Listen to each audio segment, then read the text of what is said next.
Hi guys, welcome to my videos. So guys, real estate in Canada is going down, no doubt. And today in this video, I'm gonna show you an example of power of sell. So recently we have seen that more and more listings are going to power of sell. So basically, what is power of sell? In power of sell, a house is forced to sell using the power of sell by the uh, financer, or you can say the mortgage provider.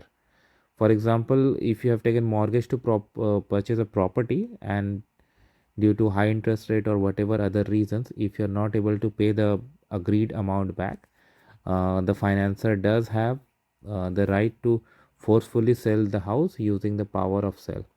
And we are seeing more and more such listings coming too, and it's really heartbreaking to see. You can imagine how bad it is impacting. As you can see, this house, like in 2014 this was sold at 2.9 million, but it's like 9 years back, forget it.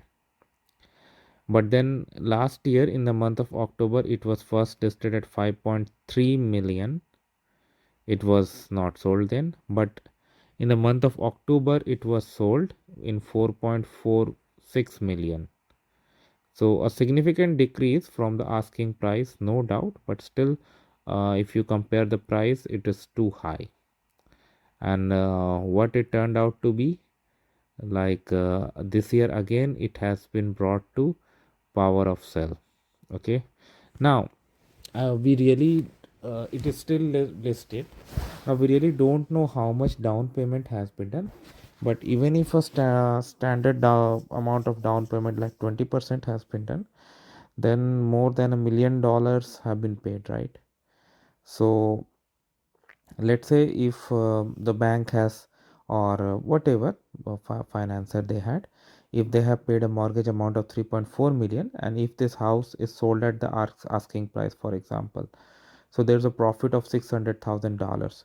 So deducting other legal and other expenses, the remaining will go to the uh, current owner, those who are forced to. But still, there looks like it could be a case of significant financial loss, because nobody would like to sell at such a loss in this short span of time, but more and more properties are going to. So that is why, guys, I always say, again, I'm not a real estate professional, so if you take anything, you will do it from you will do it as per your own risk, because I won't be taking guarantee of any information I share.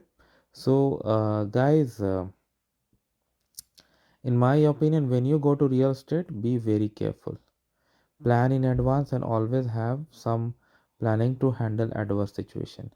So that is why when I purchased my house back in 2019, I had cheaper options with variable rates. But I refused all of that because I was clear from day one, and I told my mortgage broker I need only for fixed rate. So even though I paid more, I'm sure that at least till next year, um, when my mortgage comes for renewal, there won't be any hike, and it will depend on the rate then, that nobody knows. Another thing I would suggest is, like, whatever happens in the world, regardless of the rate, you have to pay off your principal, right? And the more principal you pay, the less interest you pay, because interest is always calculated based on your remaining principal. So I would suggest that, like, even if your mortgage is going to be renewed after some time, go ahead and find out what is the maximum amount of principal you can pay. Generally it's 15% for closed mortgages, as I have seen from big banks. But it's always good to read your agreement, and if you have any question, ask your mortgage broker, or your bank financer, whoever it is, and try to pay off as much as possible, because it's so much of uncertainty what's going to happen down the line. So the more you pay today, better you will be in future. Of course, do not miss your regular mortgage payment, that's the first thing. But if you are able to save anything out of that, again, everyone's circumstances are different, and if you are in a position to pay any money extra, then I think that's the best thing you can do, is to pay any money extra that you can. Again, it depends upon individual circumstances. You might not be in a situation where you can pay your saving to the bank, or rather you may have some other prioritized expenses. So I totally understand that, but if possible, try to pay off as much you can, because anything extra you pay, that straight away goes to your principal, right? So that becomes like interest free amount.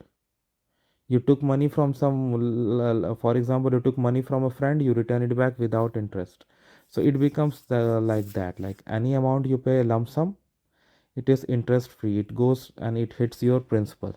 So that is where you should try to uh, do hard as much as possible, so that at the time of renewal you will be in better position, because the more principal you pay, you better your eligibility would be. So thanks for watching this video, guys. Please subscribe to the channel. Thank you.